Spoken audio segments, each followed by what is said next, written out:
Oleg Volkov had once believed that war made a man stronger, that suffering shaped steel out of flesh, that fire burned away weakness and left only resilience. He had been wrong. The war had broken him. He still saw it sometimes, in the dim glow of a flickering streetlight, in the distant hum of starships docking at the station.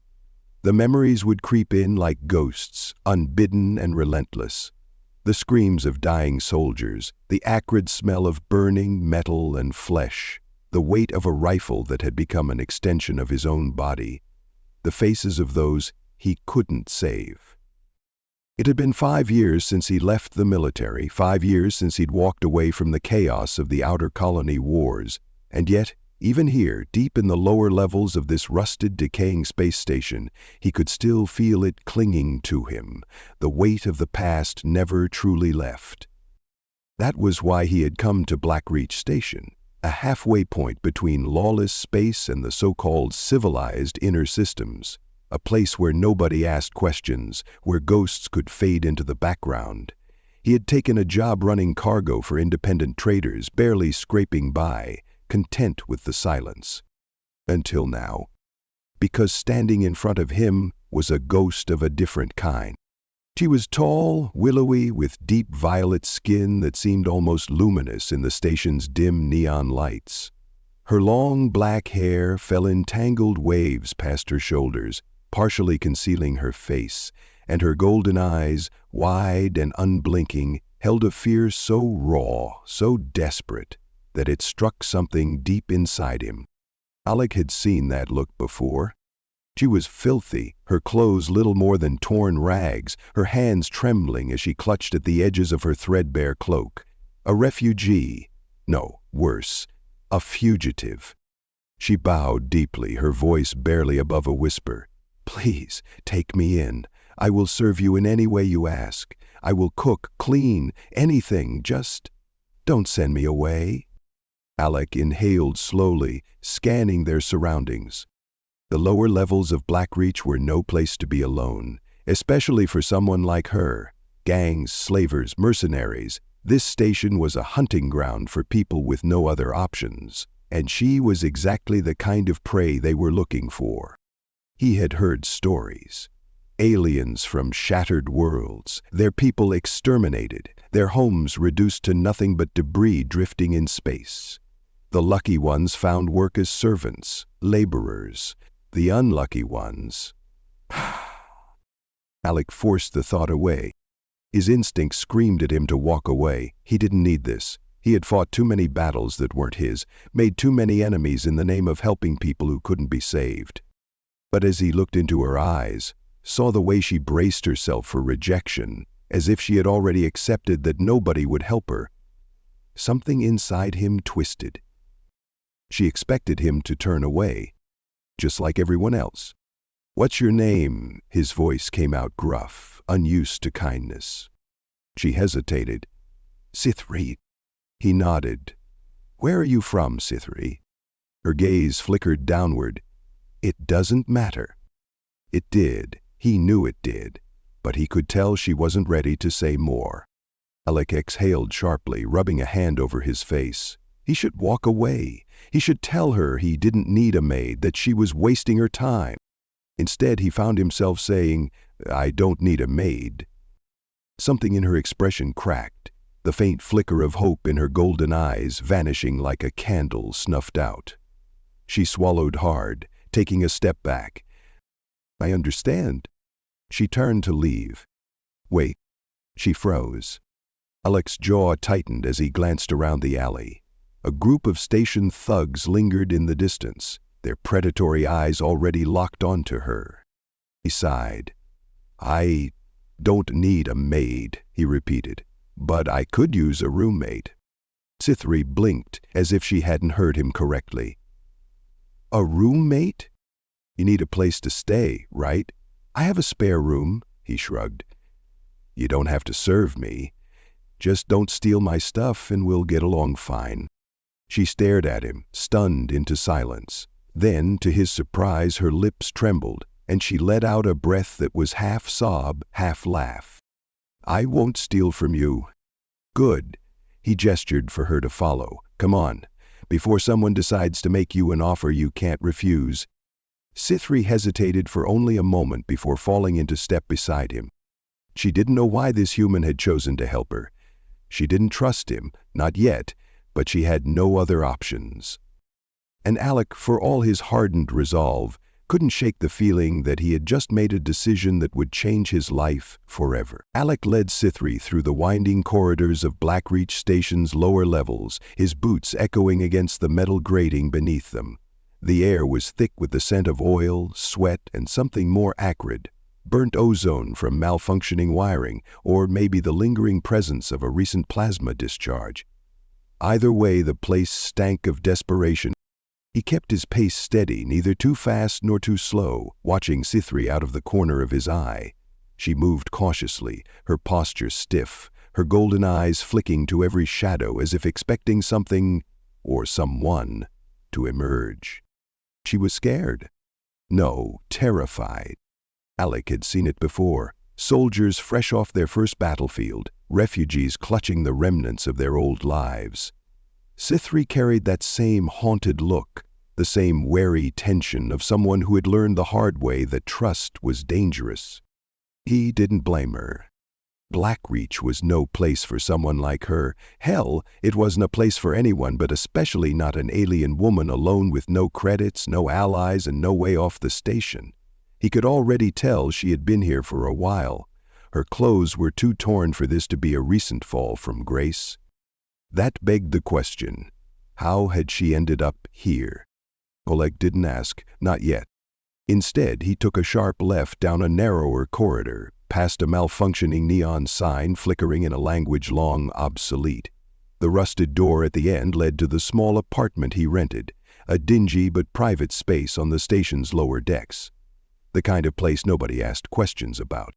He punched in the access code, and the door slid open with a groan of old hydraulics. It's not much, he muttered, stepping aside to let Sithri enter first. But it's better than a back alley. She hesitated at the threshold, her fingers tightening around the edges of her tattered cloak. For a moment, he thought she might change her mind, that she'd bolt the second she felt cornered. But then she stepped inside. The apartment was small, barely more than a cramped living space with a kitchenette shoved against one wall. A doorway led to a secondary room, which functioned as both storage and a place to sleep when Alec wasn't working late shifts.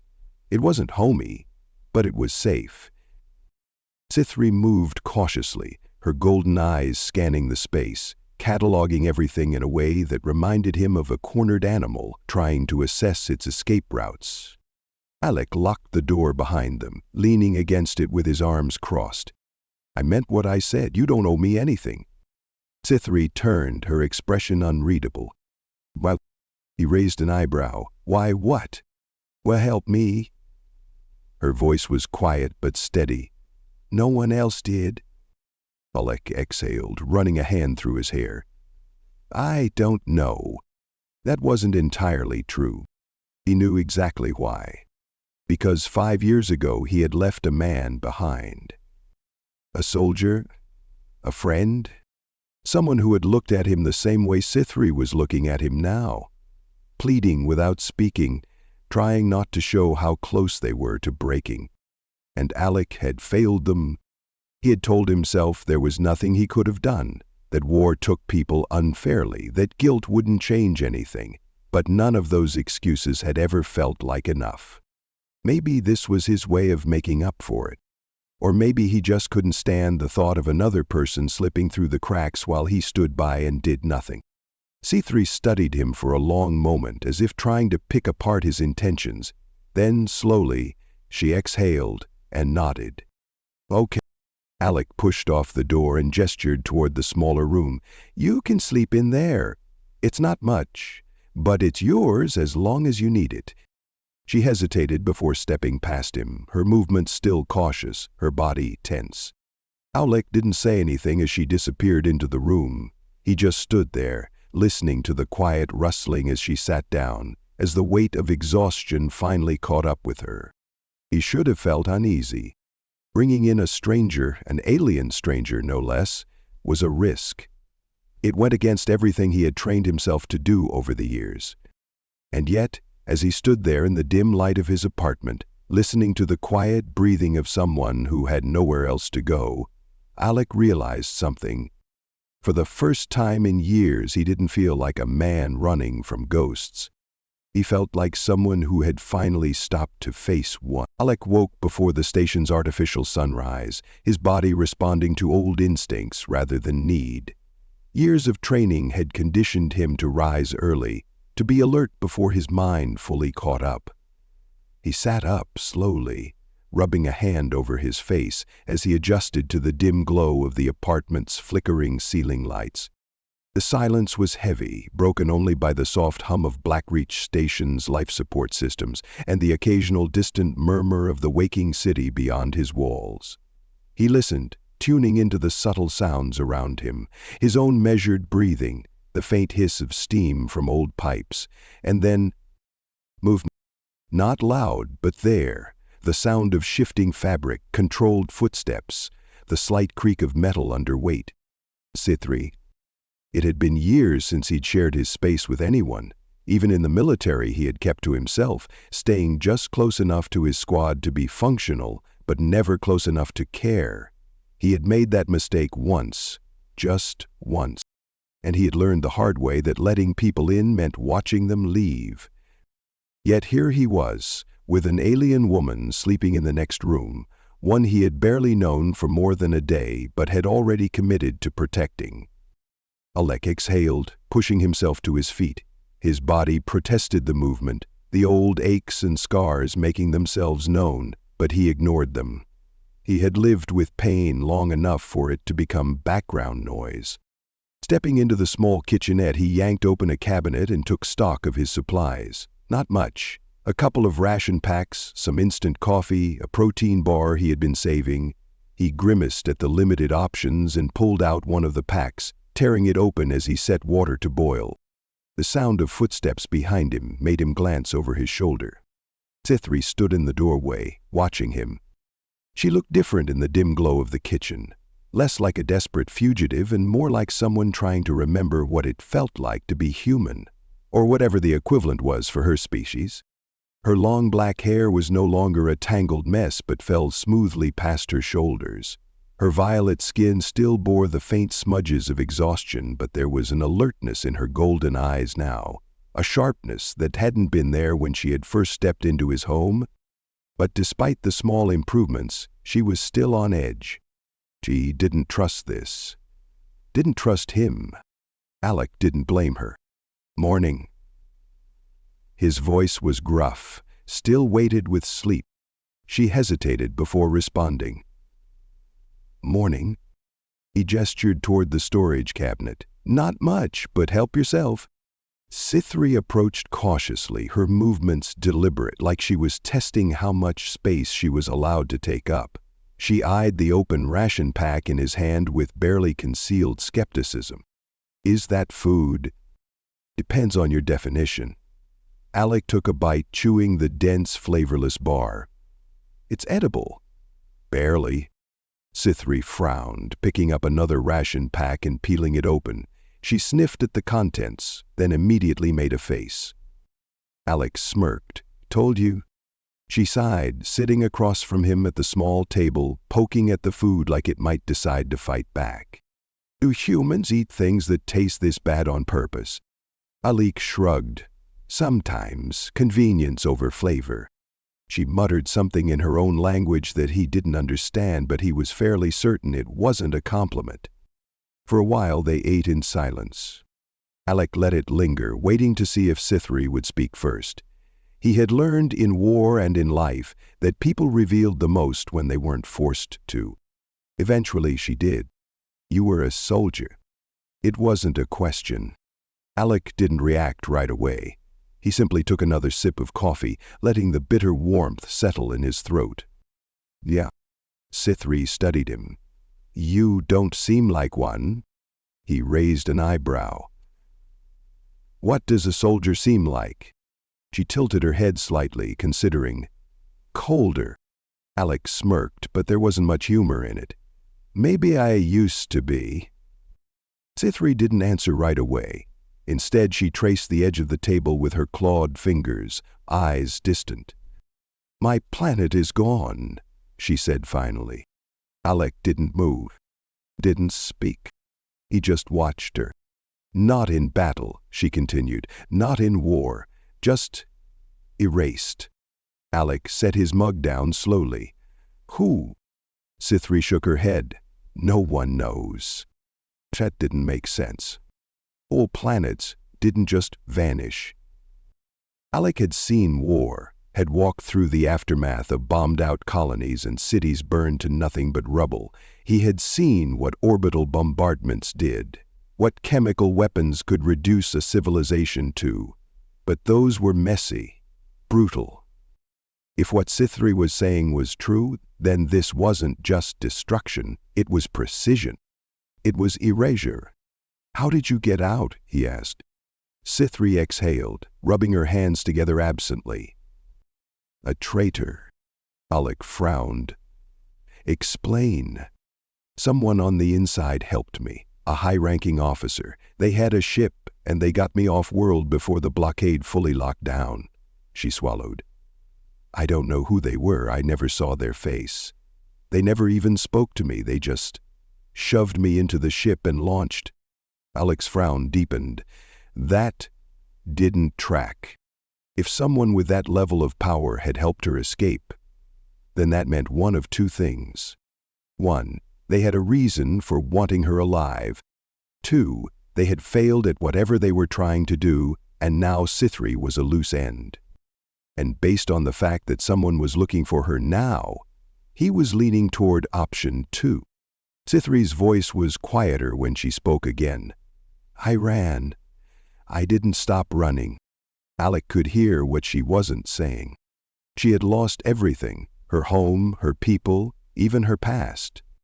And now she was here, trapped on a station that didn't care if she lived or died, with a stranger who had no reason to help her. Alec tapped his fingers against the side of his mug, thinking. Then, finally, "You're safe here." Sithri looked up, golden eyes unreadable. "You don't know that." "No," Alec admitted, "but I'll make sure of it." She studied him for a long moment, searching his face for something. Then, slowly, she nodded. It wasn't trust, not yet, but it was a start. Alec moved through Blackreach Station's lower levels like a shadow, his steps steady, his presence unremarkable. He had spent years perfecting the art of blending in, of looking just important enough to not be a target, but not interesting enough to draw attention. That skill had kept him alive in war, in exile, and now in places like this. And today, he needed it more than ever. Something was wrong. He had known it the moment he stepped out of his apartment. The air felt different, charged, like the static hum before a lightning strike. The station had its own rhythm, its own undercurrent of movement and sound, and right now, something was disrupting it. Alec kept his head down, hands shoved into the pockets of his jacket as he weaved through the crowded walkways of the lower market district. The neon lights overhead buzzed intermittently, flickering across rusted walls and cracked flooring. Merchants called out their wares, the scent of synthetic spices mingling with the acrid stench of burning metal from a nearby repair shop. It was business as usual, except it wasn't. He could feel it. Blackreach wasn't lawless, not exactly. It had its own order, its own unspoken rules, the kind enforced by mercs, smugglers, and corporate interests that operated in the shadows. And right now, someone was breaking those rules. Someone was looking for something. Or someone. Alec's jaw tightened. Sithri. He hadn't told her he was leaving, hadn't wanted to wake her after the hells she had been through, but now, as the weight of something unseen pressed down on him, he regretted not warning her. Pushing forward, he navigated toward the market's quieter side, where information was the only currency that mattered. Marv's stall was tucked between two larger vendors, a simple metal counter covered in old data pads and outdated security clearances. Marv himself was short and stocky, his face lined with the kind of exhaustion that came from spending too many years surviving in places like this. He looked up as Alec approached, eyes narrowing. "Volkov," he leaned on the counter. "Didn't think I'd see you today. Need a favor." Marv grunted. "Don't we all?" He tapped at his data pad. "You looking for work or something else?" Alec didn't answer immediately. He glanced around, scanning the market before lowering his voice. "You hear anything unusual? Someone asking the wrong kinds of questions?" Marv's fingers paused over the screen. His real eye flicked to Alec, while the cybernetic implant in his left socket whirred slightly as it adjusted focus. "Depends on what kind of questions you mean." Alec's expression didn't change. "Someone's looking for a stray." Marv exhaled sharply, rubbing a hand over his stubbled jaw. "Yeah. Word is someone's sniffing around. Not a bounty, not an open contract. Just whispers." That was worse than a bounty. That meant whoever was searching didn't want competition. "What do they know?" Alec asked. "Not much. Just that they're looking for someone non-human." Marv hesitated. "And that they don't want anyone else knowing." Alec kept his face neutral, but inside his mind was already racing. Someone powerful was behind this. Someone careful. C3 wasn't just a runaway. She was a problem that needed to be erased. And now, so was he. "Any names?" Alec asked. Marv shook his head. "Not yet. But whoever they are, they've got money." That meant speed. That meant resources. That meant time was running out. Alec slid a few credits across the counter. "Let me know if that changes." Marv took them without hesitation. "You should lay low, Volkov." Alec didn't answer. He was already walking away.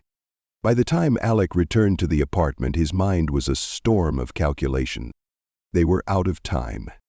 The moment he stepped through the door, C3 was already waiting. She was standing by the window, arms crossed, her golden eyes locked onto him the second he entered. She had changed. Traded the ragged cloak for one of his spare shirts, the sleeves rolled up to accommodate her slender frame. She looked better, less fragile. But her expression told him she already knew what he was about to say. "They found me." It wasn't a question. Alec set a small case down on the table. "Not yet. But they're looking." C3 exhaled slowly, fingers tightening against her arms. "How bad?" "Bad." Alec met her gaze. "They're not advertising it. They're keeping it quiet." C3 nodded as if she had expected that answer. "Then I should leave." Alec's jaw tensed. She narrowed her eyes. "You don't get to decide that. You walk out that door and you won't make it past the docks." His voice was calm, even. "You think you're good at running? The people looking for you are better at hunting." C3's posture was rigid, every part of her radiating resistance. "And what do you suggest? That I just sit here and wait to be found?" Alec didn't flinch. "No, we stop running. We find out who they are first." C3 blinked. "You're suggesting we go looking for them? You want to stay alive, don't you?" C3 hesitated. Alec took a step closer, voice lowering. "Whoever they are, they already think you're dead. That means they're not looking for a fight. They're looking to clean up loose ends." C3 exhaled sharply, running a hand through her hair. "And what happens when we find them? You think you can take on an entire operation alone?" Alec smirked. "Not alone, but I have a few tricks left." She studied him, her golden eyes searching his face. "You don't owe me this, Alec." His expression didn't change. "Yeah, I do." For a long moment, neither of them spoke. Then, finally, C3 let out a breath. "Oh." Alec nodded. "Good. Now let's make sure we're not caught off guard." He gestured to the case on the table. "I got us some security upgrades. Silent motion sensors. If someone gets too close, we'll know." C3 arched a brow. "And if they get inside?" Alec's smirk faded. "Then we stop them." Another beat of silence. Then, slowly, Sithri nodded. They had a plan. It wasn't a good one, but it was better than waiting to die. Alec had learned long ago how to spot trouble before it found him. Blackreach Station wasn't a quiet place. It was a tangled mass of forgotten souls, criminals and traitors looking for easy credits. It never truly slept. But tonight, it felt different. The usual hum of the lower levels, the distant shouts of vendors, the occasional scuffle in the alleyways, the mechanical groan of ancient ventilation systems was still there, but beneath it was a tension. Something was brewing, and Alec had no doubt that it had everything to do with Sithri. He adjusted the strap of the small supply bag slung over his shoulder and kept walking, his boots making steady, measured steps against the worn metal flooring. His route home took him through one of the less traveled corridors, a shortcut between the market and the lower residential blocks. It was quieter here, the flickering neon lights barely illuminating the narrow passage. Too quiet. His instincts screamed at him a second before he heard the footsteps. Not the random, erratic shuffle of a drunk or a desperate pickpocket. These were controlled, measured, a trained step. They weren't following him by accident. Alec didn't break stride. Instead, he slowed slightly, giving them a chance to make a move. They did. A figure emerged from the shadows ahead of him, stepping into the dim light. A tall man, human or close enough to pass, with short-cropped hair and a lean, muscular frame. His clothes were practical, reinforced with light armor that suggested he was expecting trouble. Alec barely had time to register him before a second presence shifted behind him. Another one. Smart, blocking off his escape. A setup. Alec sighed. If this is a mugging, you're going to be very disappointed. The first man smirked. We're not interested in your credits, Volkov. That got his attention. Alec tilted his head slightly. So you know me. That makes this interesting. The second figure spoke, a woman this time, her voice smooth, clipped, professional. We know you have her. Sithri. Alec's expression didn't change, but inside his mind was already calculating the odds. Two opponents, armed, probably, professional, not station thugs, too well coordinated. Not an if they would fight. I don't know what you're talking about, Alec said casually, shifting his stance slightly. I live alone. The man chuckled. Come on, Volkov. Let's not waste time. We're not here to make a scene. Just hand her over, and we all walk away. Hand who over? Alec played dumb. The woman sighed. The stray, the survivor, the one who shouldn't exist. Alec clenched his jaw. That confirmed it. They weren't just hunting Sithri, they wanted to erase her. No loose ends, no witnesses. And that meant if he gave her up, she'd be dead within the hour. He shifted his weight just slightly, enough to prepare. The man caught it and tensed. I wouldn't. Wouldn't what? Alec asked mildly. Be stupid. Alec smiled just a little. Too late. Then he moved. Fast, faster than they expected. He dropped low, sweeping the first man's legs out from under him. The woman reacted instantly, going for a weapon, but Alec was already turning, slamming an elbow into her ribs. She staggered back, but not far enough. He barely missed the knife she had drawn. Professionals, definitely. The man was already recovering, pushing himself up. Alec didn't give him the chance. He drove his boot into the guy's chest, sending him crashing back into the wall. The woman lunged. Alec twisted just in time, the blade grazing his jacket instead of his ribs. He caught her wrist, twisted hard, and the knife clattered to the ground. She cursed, but he didn't give her a second chance. One sharp strike to the side of her head and she dropped. The first man groaned, struggling to rise.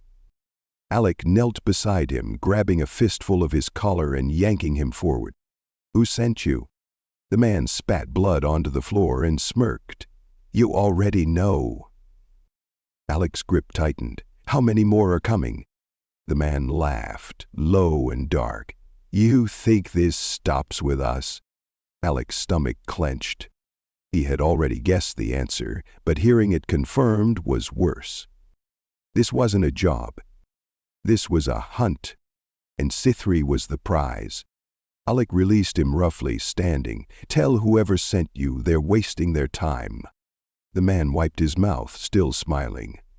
"You don't get it, do you?" Alec turned away. "No, I just don't care." He walked off before he could change his mind and do something permanent. By the time he reached the apartment, Alec was bleeding. Not badly, a shallow cut on his arm, a bruise forming on his ribs, but enough that Sithri noticed the second he stepped through the door. She was standing in the small living area, her arms crossed tightly, her golden eyes narrowing. "What happened?" Alec didn't answer immediately. He set the supply bag down and pulled off his jacket, inspecting the tear in the sleeve where the knife had grazed him. Sithri stepped closer, gaze flicking to the blood on his arm. "Alec," he sighed. "They found us." Sithri's fingers curled into fists. "How many?" "2, there'll be more." She exhaled slowly, steadying herself. "Then I should go." Alec looked at her sharply. "That's the dumbest thing you've said since I met you." Sithri scowled. "If I leave, they stop coming." "No, if you leave, they find you faster." Alec ran a hand through his hair, frustrated. "Listen to me. They don't want to capture you. They want you gone. You run, you die." She held his gaze, something fierce burning behind her eyes. "Then what do you suggest?" Alec grabbed a small case from the supply bag and tossed it onto the table. "We stop playing defense." Sithri blinked. "What's this?" "Security upgrades.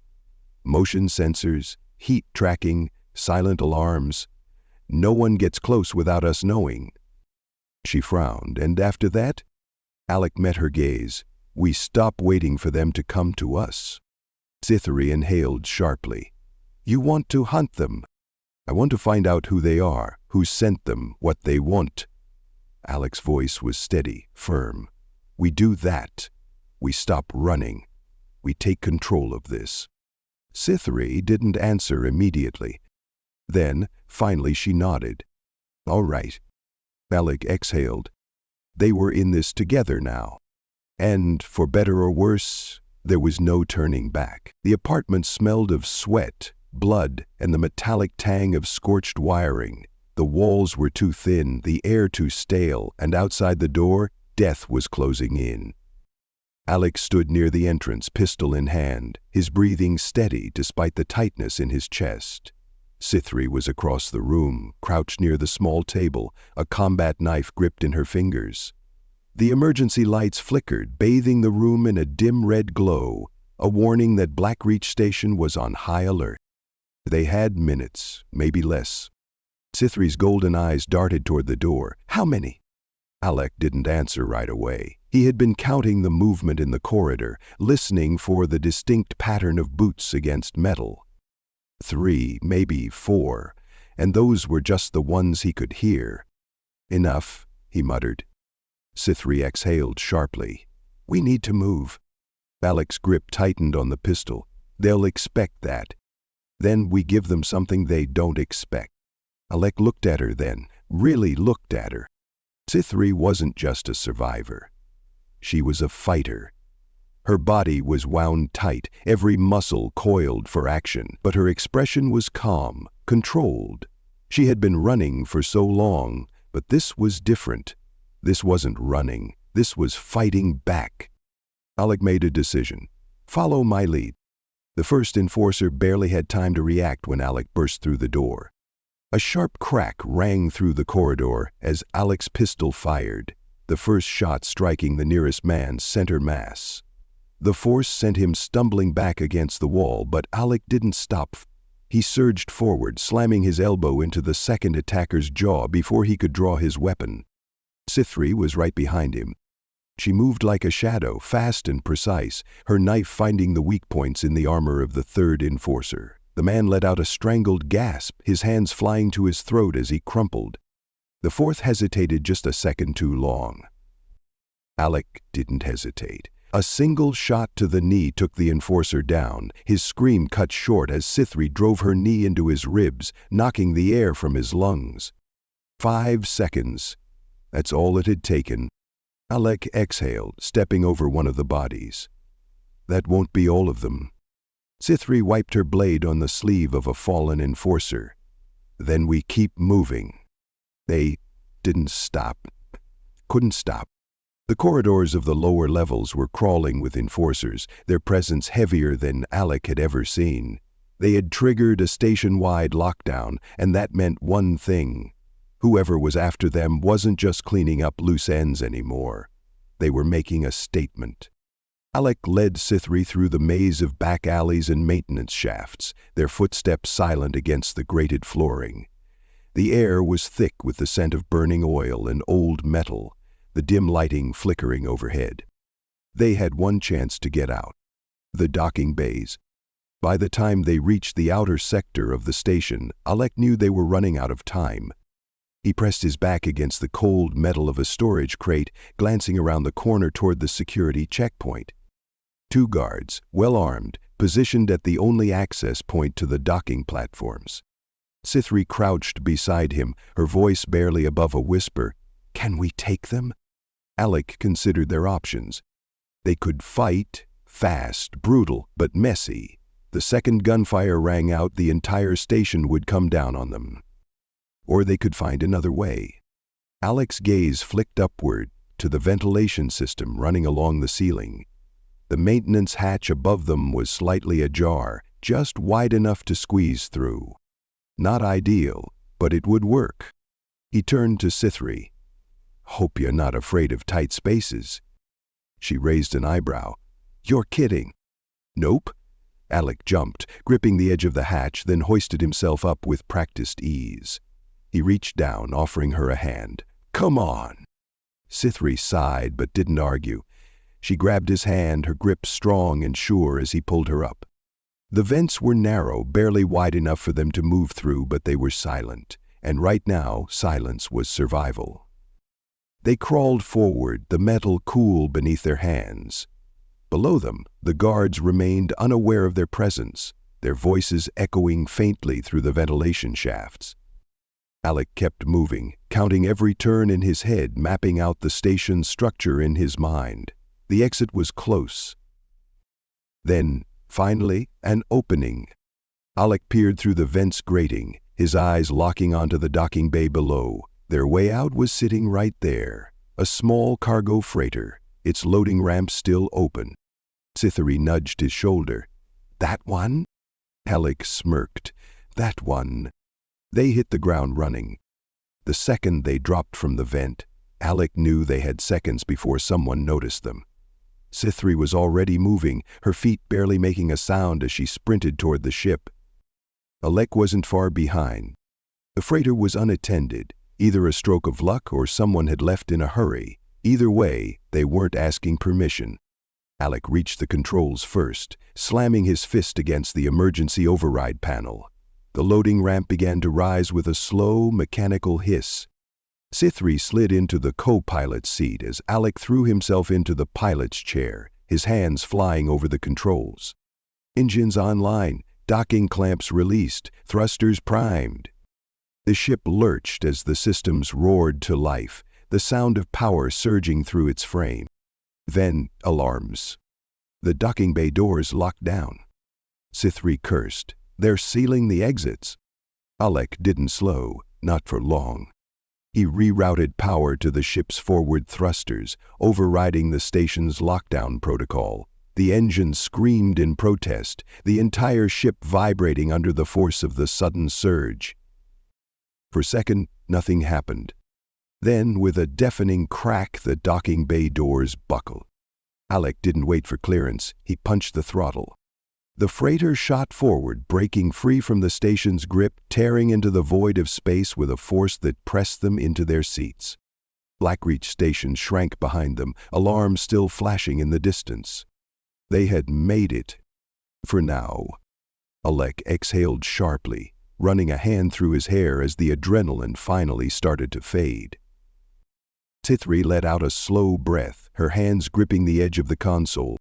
Silence stretched between them, heavy but not uncomfortable. Then, finally, Sithri spoke. "That was insane." Alec smirked. "You're welcome." She turned her head, her golden eyes flicking toward him. There was something different in her gaze now, something that hadn't been there before. Trust, and maybe something more. For the first time in a long time, neither of them were running. And neither of them were alone. The vast emptiness of space stretched endlessly before them, a sea of stars scattered across the void like distant lanterns. Inside the ship, the hum of the engines was the only sound breaking the silence. They had made it out of Blackreach, alive. Alec sat in the pilot's seat, his hands resting on the controls, though there was nothing left to steer. They were in open space now, far beyond the station's reach, their pursuers lost in the chaos of their escape. For the first time in weeks, there was no immediate threat looming over them. And yet, he still couldn't shake the tension coiled in his chest. Sithri sat across from him, legs tucked beneath her, her golden eyes fixed on the viewport. Her expression was unreadable, but Alec knew that look. It was the look of someone who had spent too long fighting to survive and didn't know what to do with the quiet. "You okay?" he asked. She let out a soft breath, running a hand through her long black hair. "I don't know." Alec leaned back, watching her. "We made it." Sithri let out a quiet, humorless laugh. "Did we?" She turned to face him, something flickering behind her gaze. "They're still out there, Alec. Whoever they are, whatever they wanted from me, none of that is gone." Alec sighed, rubbing his jaw.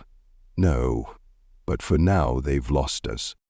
She studied him for a long moment before shaking her head. "You really believe that, don't you?" He shrugged. "I believe we've bought ourselves some time." Sithri exhaled slowly, her shoulders slumping. "And what do we do with that time?" Alec tilted his head, considering her. That's up to you." She blinked at him. "What?" He gestured vaguely toward the viewport. "This is your fight, Sithri. I got you off Blackreach because I didn't like the idea of watching you die. But what happens now? That's your call."